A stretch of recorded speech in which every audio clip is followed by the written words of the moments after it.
গাছের পাতা খাইলাম, জমিনের ঘাস খাইলাম। হে ভাই, খোদার কসম নিজের চোখে ঘুম আসে না। ওই ফিলিস্তিনের ছোট্ট বাচ্চা জমিনের ঘাস উঠায়া যখন কামড়ায়া কামড়ায়া খায় আর কান্দায়, মন কয় আমার নবীও বুঝি এমন করে ঘাস খাইছে, আমার নবীর সাহাবীরাও বুঝি এমন করে ঘাস খাইছে। এরপরে আল্লাহ দুনিয়া ইসলাম জিন্দা করছে, ইসলাম জিন্দা হোতা আর কারবালা কি বাত। আজকে মুসলমানদের রক্ত নিয়ে ওই ফিলিস্তিনের জমিনে ইসরায়েল কুলাঙ্গাররা হোলি খেলা খেলছে। মনে রাখবেন, খোদার কসম, ইসরায়েলের অস্তিত্ব দুনিয়ায় থাকবে না, থাকবে না, থাকবে না। থাকবে ইসলামের শত্রুরা, নারায়ে তাকবীর। কলিজার 10টা রোগ, এটা নেমে গেছে। কলিজার কয়টা রোগ? এই 10টা রোগের কথা বলবো। 1 নম্বর রোগের নাম লোভ। কি? যারা কথাই বললেন না, আমার উপরে কি আপনাদের খুব ক্ষোভ? কলিজার 1 নম্বর রোগের নাম কি? প্রবাদে বলে লোভে পাপ। ওমা, আপনাদের এদিকেও বলে লোভে পাপ, পাপে মৃত্যু। দুনিয়ার মধ্যে যে যত দুনিয়ার লোভ করবে, নমরুদ করেছিল, ফেরাউন করেছিল, সাদ্দাত করেছিল, হামান করেছিল, আবু জেহেল আবু লাহাব করেছিল, আল্লাহ তাআলা তাদেরকে এমন ভাবে অপদস্থ করেছে, অতীত নিকটে আমরাও দেখি যার কলিজায় যত লোভ বেশি, এক সময় দেখা যায় নিজের দেশেও আর থাকতে পারে না। قال رسول الله صلى الله عليه وسلم, আলোচনা কিন্তু শুরুও হয় নাই, আরম্ভ হয় নাই, শুরু হবে হবে এরকম একটা ভাব চলতেছে। শুরু করা যাবে?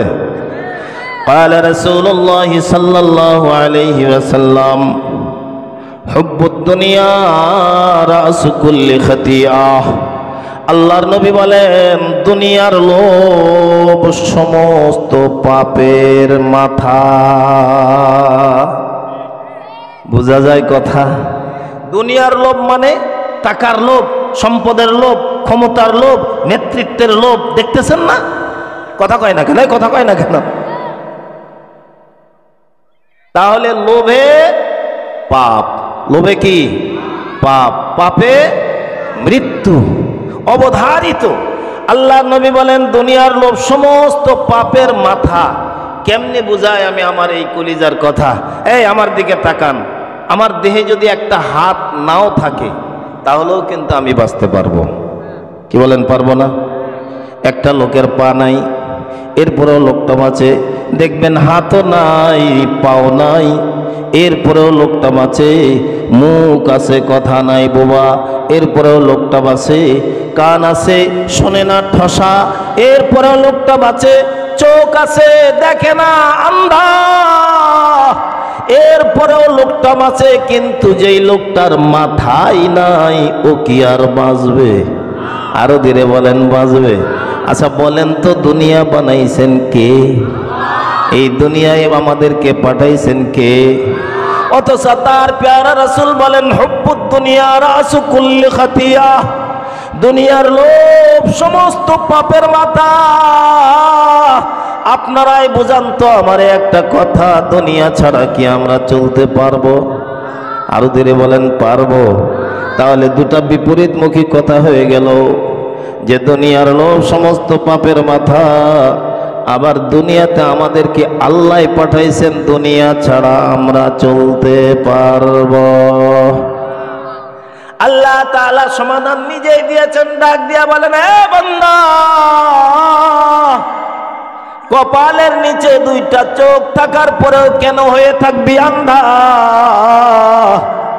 কলিজার ভিতরে আর কতদিন লাগায় রাখবি দুনিয়ার ধান্দা? আমি আল্লাহ তোরে পরিষ্কার জানিয়ে দিই রে বান্দা। কোরআনের ভাষায় আল্লাহ বলেন, রব্বানা আতিনা ফিদ দুনিয়া হাসানাহ ওয়া ফিল আখিরাতি হাসানাহ وقنا عذاب النار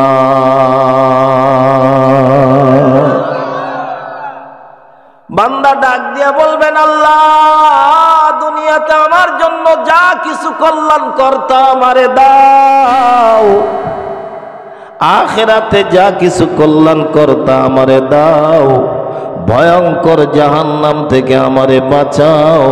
আল্লাহ ডাক দিয়া বলেন, বান্দা এমনি যদি তুমি চলতে পারো তো আমার জান্নাত পুরাটাই তোমারে দিয়া দেব ফাও। আল্লাহ যদি দয়া করে আমাদেরকে জান্নাত দেয়, আল্লাহর জান্নাতে যাইতে রাজি আছেন? কারা কারা রাজি আছেন দুটো হাত তুলে দেখান তো। দেখেন তো কোনো বর্ণচোরা কপাল পোড়া আছে নাকি যে হাত তোলে নেই? হাত টান করেন, জবান খুলে বলেন আল্লাহ। হয় নাই? হৃদয়ের গভীর থেকে বলেন আল্লাহ আমাদের সবাইকে তোমার জান্নাত দান করো। জোরে বলো না আমিন। হাত নামান। আল্লাহ চিকিৎসা যেমন আমরা নিজেরাই করি, আবার সুস্থ হয়ে যায়, মারাত্মক রোগের জন্য বিশেষ বিশেষজ্ঞ ডাক্তারের শরণাপন্ন হই। জালালউদ্দিন রুমি রাহমাতুল্লাহি আলাইহি বলেন, আমাদের কলিজার কিছু রোগ আছে, নরমাল কিছু রোগ, মারাত্মক কিছু রোগ, নরমাল রোগগুলো আমাদের চিকিৎসা দ্বারাই ভালো হয়ে যায়। চোখের গুনাহ হইছে, ওযু করছি তো দেহের অঙ্গ প্রত্যঙ্গের গুনাহগুলো আল্লাহ ঝরায় দিয়েছেন। নামাজ পড়ছি তো সগীরা গুনাহগুলো ঝরায় দিয়েছেন, ছোট্ট ছোট্ট পাপগুলো পড়ে গেছে। জালালউদ্দিন রুমি বলেন, কলিজার ভিতরে মারাত্মক উল্লেখযোগ্য রোগ আছে 10টা। কয়টা? যেভাবে আওয়াজ দিলেন তাতে আমারই মন হলো কষ্টা। মুখে কি আওয়াজ দেন নাই স্রষ্টা? কলিজার মারাত্মক রোগ কয়টা? হয়তো জীবনে কোনোদিন শোনেনও নাই। আজকে আমি আপনাদের সামনে এই 10টা রোগের কথা বলবো, হয়তো 5-10-এ 50 মিনিট লাগতে পারে। এর ভিতরে আমাদের প্রধান আলোচক ইনশাল্লাহ এসে যাবেন। মনে রাখবেন, কপাল যদি হয় পোড়া, বিশ্ব পয়গম্বর দিতে পারবে না জোড়া। কথা বলেন, আরো ধীরে বলেন। থাকতে পারেন এখানে বাইতুল্লাহর মুসাফির, অনেক মেহমান হাজী সাহেবানরা থাকতে পারেন। আমার দিকে তাকান, প্লিজ লুক এট মি, এদিকে তাকান। এটা যদি খানায়ে কাবা হয়, কাবার পাশেই হলো সাফা মারওয়া পাহাড়, সাফা পাহাড়ের পাশেই আবু জেহেলের বাড়ি। ধরুন এটা আবু জেহেলের বাড়ি, আপনাদের এই মাঠের শেষ প্রান্ত, এত দূর হবে না। এমন জায়গায় বর্তমান সৌদি সরকার একতলা হলুদ রঙের একটা বিল্ডিং বানায় দিছে, যাকে বলা হয় সৌদি আরবের গ্রন্থাগার। ওই একতলা বাড়িটা আর কারণ নয়, ওটাই হলো আপনার আমার পয়গম্বরের ঘর। তার মানে আবু জেহেলের বাড়ি নবীর বাড়ির মাঝখানে পাহাড় নাই, পর্বত নাই, বাড়ি নাই, ঘর নাই, ওয়াল নাই, প্রাচীর নাই, পার্টিশন নাই। আবু জেহেল নিজের ঘর থেকে বের হবে একা, আপনার আমার পয়গম্বর নিজের ঘর থেকে বের হবেন একা। তো উভয়ের সঙ্গে হয়ে যাবে দেখা, কিন্তু হেদায়েত যদি কপালে না থাকে লেখা, ঘর থেকে বের হওয়ার সাথে সাথে আবু জেহেলের রাস্তাটা হয়ে যায় বেঁকা। হেদায়েত কার হাতে? আপনারা আর কত মানুষ বসছেন রাস্তায় গিয়া দেখেন, এর 2 গুণ মানুষ রাস্তায় টো করে ঘুরতেছে। তোমরা মনে করো না যে হুজুর জোলা। মনে রাখবা, যে ডিম মুরগির পেটের ভিতরে থাকে বাচ্চা ওটারই ফোটে, যেটা বাইরে থাকে ওটা ঘোলা ঘলঘলা। হেদায়েত চাইতে হয়, হেদায়েতের মুহতাজ হইতে হয়, তো আল্লাহ তাআলা হেদায়েত দিয়ে দেন। হেদায়েতের মুহতাজ না হইলে, নবীর রক্তের সম্পর্কে হলে কি হবে? সারা জীবন নবীর মেহনতে নবীর পিছনে সময় লাগালে কি হবে? হেদায়েতের মুহতাজ না তো আল্লাহ হেদায়েত দেন নাই। শেষ মুহূর্তে নবীজি চাচার মাথাটা বুকে নিয়ে কাঁদেন, ডাক দিয়া বলেন, চাচা যান, আপনার মুখের কাছে লাগাই দিলাম আমি আমার কান, একটি বারের জন্য কলেমাটা শুধু আমারে শোনায় যান। আমি আপনার ভাতিজা, ওয়াদা করতেছি কবর জগতেই আল্লাহ জান্নাতের নিয়ামত আপনাকে করবে দান। কত বড় গোল্ডেন চান্স! কলেমা পড়বে, মরবে, আর জান্নাতের গাড়িতে চড়বে। কিন্তু হেদায়েত কার হাতে? সবাই বলেন একসাথে, হেদায়েত কার হাতে? হেদায়েতের মতো দৌলত আল্লাহ আমাদেরকে দান করুক। অথচ চাচায় ডাক দিয়া কয়, বাবা মুহাম্মদ, পৃথিবীর কেউ না জানুক, আমি জানি তুই তোর আল্লাহর মহামূল্যবান সম্পদ। সুবহানাল্লাহ বলেন। পয়গম্বরের কলিজা ভরে গেছে, এইবার বুঝি কলেমা পড়বে। নবীর মুখের কাছে মুখটা টাইনা আনছেন, আল্লাহ নবীর চোখ থেকে মুক্তার দানার মতো পানিগুলো গাল বেয়ে বেয়ে পড়া যায়। নবী কাঁদেন আর বলেন, কুল কুল ইয়া আম্মি সুরান সুরা। ও চাচা, এরপরে আপনি কি বলবেন? জলদি বলেন, জলদি বলেন। নবী মনে করছেন এইবার বুঝি কলেমার কথা বলবে। কিন্তু হেদায়েত কার হাতে? আপনার আমার নবীর দিকে তাকায়া চোখের পানি ছাইড়া দিয়া চাচাই কান্দে আর ডাক দিয়া কয়, মুহাম্মদ, গোটা জিন্দেগিতে একবার আব্বা বলে ডাক দেওয়ার সুযোগ কোনোদিন তুই পাস নাই। তোর জন্মের আগেই বাবা দুনিয়া থেকে বিদায় নিয়ে চলে গেছে। মারে যখন মা মা কইরা ডাক দিবার শিখলি, তোর মাও দুনিয়া থেকে বিদায় নিয়ে চলে গেল। আমার বাবার কাছে আশ্রয় নিলি, বাবা দুনিয়া থেকে বিদায় নিয়ে চলে গেল। এই আমি তোর চাচা,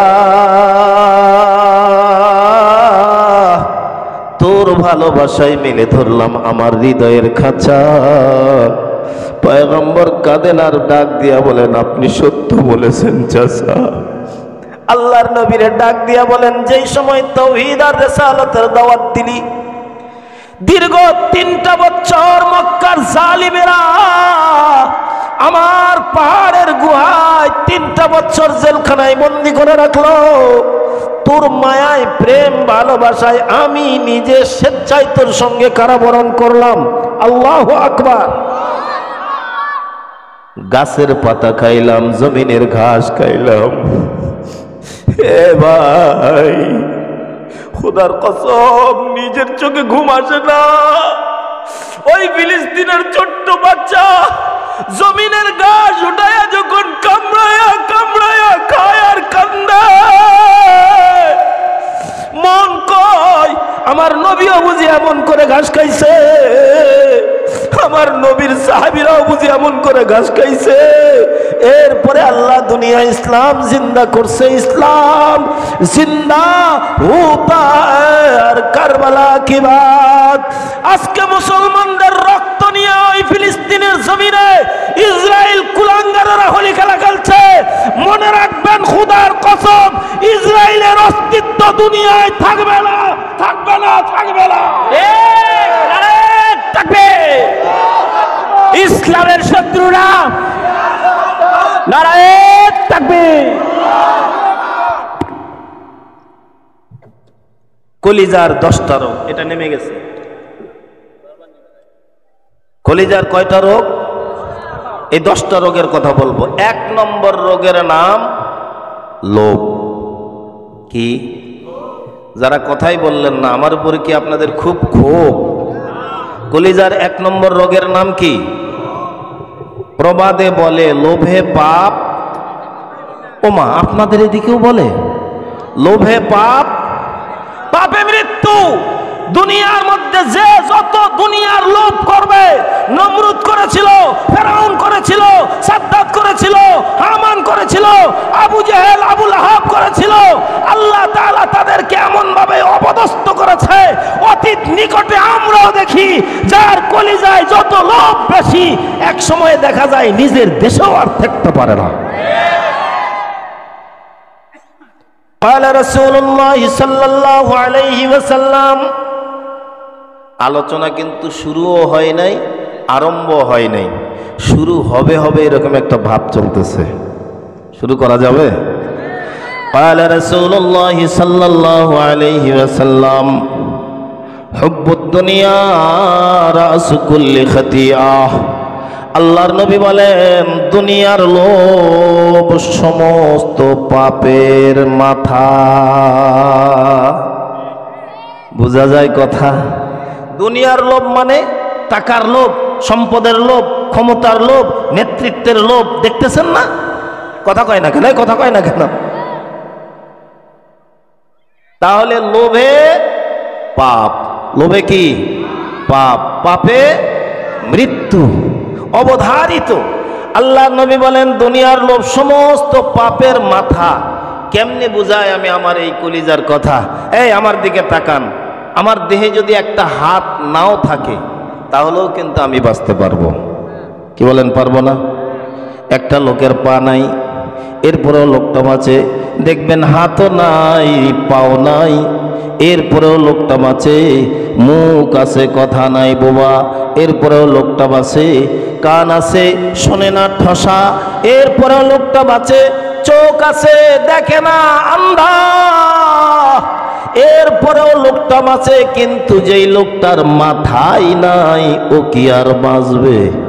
আরো ধীরে বলেন, বাঁচবে? আচ্ছা বলেন তো, দুনিয়া বানাইছেন কে? এই দুনিয়ায় আমাদেরকে পাঠাইছেন কে? অথচ তার প্যারা রাসূল বলেন হুব্বুদ দুনিয়া রাসু কুল্লি খাতিয়া।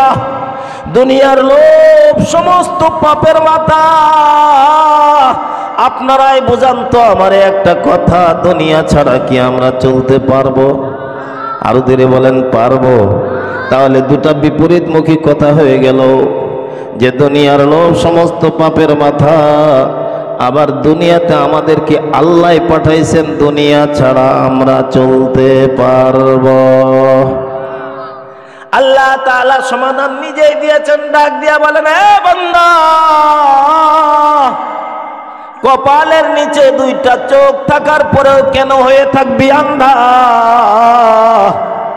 কলিজার ভিতরে আর কতদিন লাগায় রাখবি দুনিয়ার ধান্দা? আমি আল্লাহ তোরে পরিষ্কার জানিয়ে দিই রে বান্দা। কোরআনের ভাষায় আল্লাহ বলেন, রব্বানা আতিনা ফিদ দুনিয়া হাসানাহ ওয়া ফিল আখিরাতি হাসানাহ ওয়া কিনা আযাবান নার। বান্দা ডাক দিয়া বলবেন, আল্লাহ দুনিয়াতে আমার জন্য যা কিছু কল্যাণ করতা আমারে দাও, আখিরাতে যা কিছু কল্যাণ করতা আমারে দাও, ভয়ঙ্কর জাহান্নাম থেকে আমারে বাঁচাও। আল্লাহ ডাক দিয়া বলেন, বান্দা এমনি যদি তুমি চলতে পারো তো আমার জান্নাত পুরাটাই তোমারে দিয়া দেব, পাও। আল্লাহ যদি দয়া করে আমাদেরকে জান্নাত দেয়, আল্লাহর জান্নাতে যাইতে রাজি আছেন? কারা কারা রাজি আছেন? দুটো হাত তুলে দেখান তো। দেখেন তো কোনো বর্ণচোরা কপাল পোড়া আছে নাকি যে হাত তোলে নাই? হাত টান করেন, জবান খুলে বলেন আল্লাহ। হয় নাই? হৃদয়ের গভীর থেকে বলেন আল্লাহ আমাদের সবাইকে তোমার জান্নাত দান করো। জোরে বলুন আমিন। হাত নামান। আল্লাহ নিজেই বলেছেন, উদউনি আস্তাজিব লাকুম। এ বান্দা, তুই আমার কাছে চা। তোর চাওয়াটা যদি চাওয়ার মতো হয়, তুই চাইতে দেরি করবি, আমি আল্লাহ দিতে দেরি করব না। আর একটু জোরে বলেন। আসল কথা কি জানেন? পাপ করতে করতে আমাদের কলিজাটা এমন ভাবেই হয়েছে নষ্ট।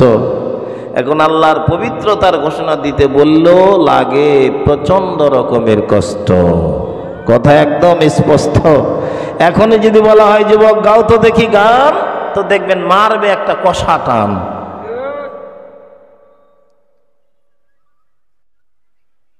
হুব্বুদ দুনিয়া রাসু কুল্লি খাতিয়া। একদম সংক্ষিপ্ত আকারে বলে দেই, দুনিয়ার লোভ সমস্ত পাপের মাথা। দুনিয়া ছাড়া আমরা চলতে পারবো? আচ্ছা বলেন তো, একজন মানুষের জীবন চালানোর জন্য কি 100 কোটি টাকার দরকার আছে? 500 কোটি টাকার দরকার আছে? হাজার হাজার কোটি টাকার দরকার আছে? তাহলে যারা এই দেশের জনগণের হাজার হাজার কোটি টাকা আত্মসাৎ করে দেশের বাইরে পাচার করে দেয়, খোদার কসম এদের কলিজায় দুনিয়ার লোভ এদেরকে মৃত্যু পর্যন্ত ঠেলে দিয়েছে। কথা বলেন ঠিক না বেঠে? দুনিয়ার লোভ ওই তিন ব্যক্তির মতো। বনি ইসরায়েলের তিনজন যুবক দুনিয়া কামাই করার জন্য ঘর থেকে বের হইছে, পথ চলতেছে। কিছু পথ অতিক্রম করার পরে হঠাৎ করে দেখে একটা পোটলা পড়ে আছে। একজন ওটা খুলছে, খোলার পরে দেখে এর ভিতরে চারটা স্বর্ণের বার, স্বর্ণের টুকরা। আমার কথা বুঝতেছেন কি? দেখবেন মানুষ সবগুলো এক ব্রেনের হয় না, তিনজনের মধ্যে একজন একটু চালাক বেশি। আর একজনকে ইশারায় ডাক দেয়া, কয় আমি যা বলবো তুই তাই করবি। কয় ওকে বস, আপনার কথার বাইরে কি কখনো যায় নাকি? তিনজনেই বসছে। যে বেশি চালাক ও ডাক দেয়া কয়, রে সকাল থেকে হাঁটতেছি, প্রায় 5-7 কিলো দূরে চলে আসছি, বড় ক্লান্ত হয়ে গেছি। মানুষ আমরা 3টা স্বর্ণের বার পাইছি। কয়টা? 4টা। তাহলে 3টা 3 জনে নেব, আরেকটা তো 3 টুকরা করতে হবে। ক্ষুধা লাগছে, এ ভাই তুই যা জিয়ানগর বাজারে যা, বাজারে গিয়ে আমাদের জন্য খাবার নিয়ে আয়, আমরা খাবার খাবো। এরপরে একসঙ্গে বাজারে গিয়া এই স্বর্ণগুলো 4 ভাগে ভাগ 3 ভাগে ভাগ করে নেব। এমন বক্তব্য দেওয়ার পরে উঠছে, ও আসতেছে আর মনে মনে চিন্তা করতেছে, আমি যদি খাবারের মধ্যে একটু বিষ মিশাই দিতে পারি তাহলে 4টা স্বর্ণের টুকরাই হয়ে যাবে, আমার সমস্যা হবে না।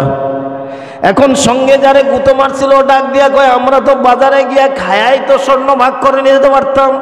ও ডাক দিয়া কয়, হাম্মক আর কতদিন বুকায়া থাকবে, একটু চালাক হয়, একটু বুদ্ধিমান হ, দুনিয়া এত সহজ না। এই দেখ ওরে দিনা পাঠাইয়া, এখন আমরা কয়জন? 2 জন। আমরা 2 জন, স্বর্ণের বার কয়টা? 4টা। তাহলে তুই 2টা আমি 2টা, 50-50, আর ঝামেলা থাকলো না। ও যখন খাবার নিয়ে আসবে আমরা 2 জনে ওরে ধরে সাইজ করব, একবারে সৌদি আরব পাঠায় দেব। তাহলে এই স্বর্ণগুলো আমরা 2 জনে পেয়ে যাব। এরা অ্যাটেনশন প্লিজ হয়ে বসে রয়েছে। ও আসলেই ধরবে, মারবে, স্বর্ণ 3-4 টুকরা 2 জনে ভাগ করে নিয়ে যাবে। ও বাজারে যায় আর মনে মনে চিন্তা করে, এই খাবারের মধ্যে যদি বিষ মিশাই দিবার পারি তাহলে 4টা স্বর্ণের টুকরাই আমার হয়ে যাবে। এটাই তো দুনিয়ায় চলতেছে, কথা কন না কেন? হ্যাঁ, একদল খাইছে আর একদল এমন ভাবে উঠে পড়ে লেগেছে যে না যাইতেছে তো বিষ মিশাই এদেরকে শেষ করে দেই। অবস্থাটা এমনই চলতেছে, দুনিয়াটা এমন হয়, দুনিয়া এমন স্বার্থের পেছনেই দৌড়াইতেছে। কথা বলেন, কথা বলেন, কথা বলেন। ও খাবারের মধ্যে বিষ নিয়ে যখন রওনা করছে, দূর থেকে দেখছে 2 জনেই পজিশন নিয়ে আছে, খালি আসলেই হয়। কাছাকাছি যখন গেছে এলো পাতারি মার শুরু করে দিয়েছে। অতঃপর একজন ময়রাই গেছে, যাকে মারার টার্গেট ছিল ওরে মাইরা ফেলছে। এবার 2 জন কয়, এতক্ষণ হাঁটার পরে ক্লান্ত হয়ে গেছিলাম, মারামারি করতে গিয়ে শরীর আরো ক্লান্ত, আয় আগে খাবারটা খাইয়া নেই। काम आने का नहीं हर एक जुदा हो जाएगा, काम आने का नहीं हर एक जुदा हो जाएगा, बल्कि हर हर उज़्व दुश्मन जान का हो जाएगा। अरे आकिल न हो गाफिल, तुझे दुनिया से जाना है, के कि दीना अपना ये मुँह रब को भी दिखाना है, मरने वाला मर जाएगी, जीने वाला कोई नहीं, मरने वाला मर जाएगी, जीने वाला कोई नहीं, रोने वाला बहुत है, जाने वाला कोई नहीं। আপনজন যাদের সঙ্গে ছিল আপনার আমার রক্তের বন্ধন, আজকেই ময়রা দেখেন সবাই চোখের পানি ফেলে করবে ক্রন্দন, ডাক দিয়া বলবে তাড়াতাড়ি কবর খোর, এই রাত্রি বেলায় না হোক সকাল বেলা দাফন করব, ঘরের ভিতরে রাখা যাবে না, বাড়ির বাইরে বের কর। কথা কয় না রে, কথা কয় না? ঠিক তো কইতেছেন, বুঝতেছেন, বুঝার পরেও যে বুঝি না, বোঝার পরেও যে বুঝি না। দুনিয়াকে এমন ভাবে কামড়ে ধরছি যে দুনিয়া ছাড়তে রাজি। আপনি দুনিয়াকে যত ধরবেন দুনিয়া তত আপনাকে লাঠি দিয়া তার পেটের ভিতরে ঢুকাই দেবে। তিনজনই ময়রা পয়ড়া রইছে, রাস্তার চলন্ত পথিক দুনিয়াটাকে হাতে হাতে করে নিয়ে চলে গেছে। এটাই হলো দুনিয়া। কথা বলেন, কথা বলেন। কলিজার 1 নম্বর রোগের নাম হলো লোভ।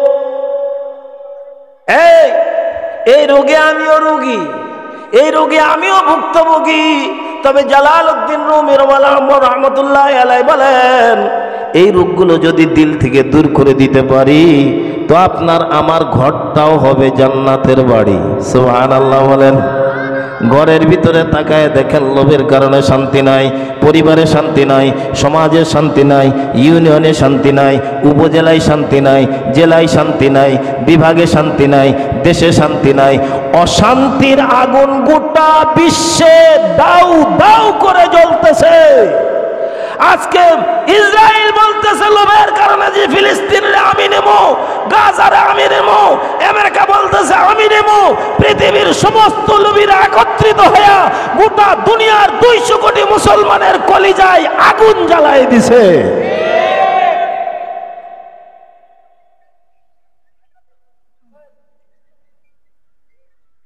কেউ যদি দুনিয়ার লোভ কলিজার ভিতর থেকে দূর করতে পারে, গভীর মনোযোগ, রব্বে কাবার কসম করে বলছি, কেউ যদি দিল থেকে দুনিয়ার লোভ সরাই দিতে পারে তো আরশের মালিক আল্লাহ দুনিয়াটাই তার হাতের মুষ্টির মধ্যে ভরায় দেয় তারে। সুবহানাল্লাহ বলেন।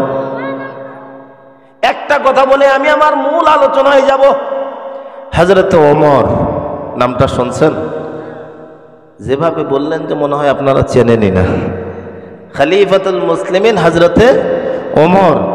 এক সময় যে ওমর তলোয়ার নিয়ে আপনার আমার পয়গম্বরের গর্দান কাটতে গেছে, ওই ওমর ওই যখন নবীর স্পর্শে আসছে, নবীর সোহবতে আসছে, তো আল্লাহ তাআলা তার কলিজাটা ঝাড়ু দিয়ে এত পরিষ্কার আর পবিত্র কইরা দিছে যে ওমর মদিনার মসজিদে খুতবা দেয়, শত শত মাইল দূরে সারিয়া কি করে ওমরের চোখের সামনে আল্লাহ ভেসে ধরে। ইসলাম সে তো পরশমণি, তারে কে পেয়েছে খুঁজি,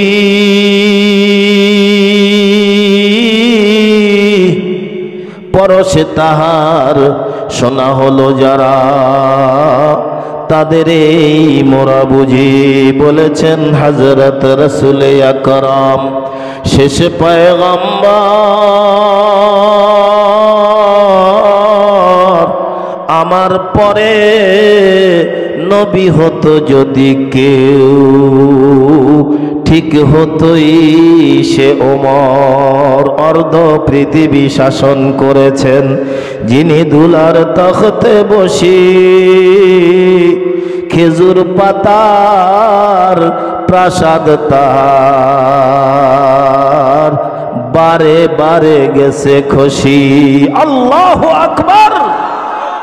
অর্ধ পৃথিবী শাসন করেছে, এরপরে গায়ে 17 তালি দেওয়া জামা, জামাটা একটু লম্বা হয়েছে তো জনতা হযরত ওমরের সামনে আঙ্গুল উঁচায় উঁচায় বলছে, ওমর আমাদের জামা হাঁটুর নিচে যায় না, আপনার জামা কেন নিঃস্ব সার পার হয়ে যায়, জবাব দেন। আর আমরা দুনিয়ার লোভের কারণে জবাব চাওয়া তো দূরের কথা, ওই দিকে চোখ তুলে তাকাইলেও যেন চোখ উপড়াইয়া ফেলবে।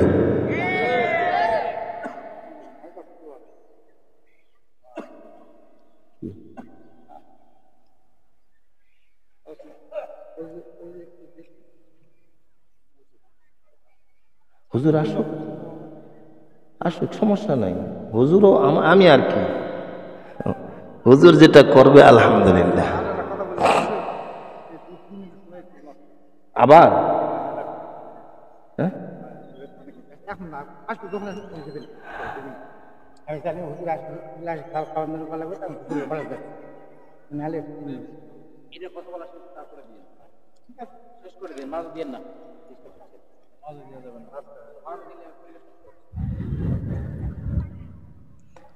দুনিয়ার লোভ যদি কেউ তার কলিজা থেকে সরাইতে পারে, একটা এক্সাম্পল দিই, একটা, খুব অসুবিধা হচ্ছে আপনাদের। হযরত ওমর খলিফাতুল মুসলিমিন, একজন আয়েশা বলে, ওমর মদিনার ভিতরে তো আগুন আসতেছে পাহাড়ের ভিতর থেকে, এই মদিনাকে তো আগুনে জ্বালায় দেবে। হযরত ওমর ফারুক রাদিয়াল্লাহু তাআলা আনহু উপস্থিত জনতাকে ডাক দিয়া বললেন, এই কে আছে এর মধ্যে আগুনটাকে তাড়াইতে পারবে? আল্লাহু আকবার বলেন। আমাদের ক্ষমতা আছে আগুনকে তাড়াই দেওয়ার, ক্ষমতা আছে পানি দেওয়া হয়তো আগুন নেভায় দেওয়ার, তাও যদি না পারি ফায়ার সার্ভিস দিয়ে আগুন নেভায় দেওয়ার।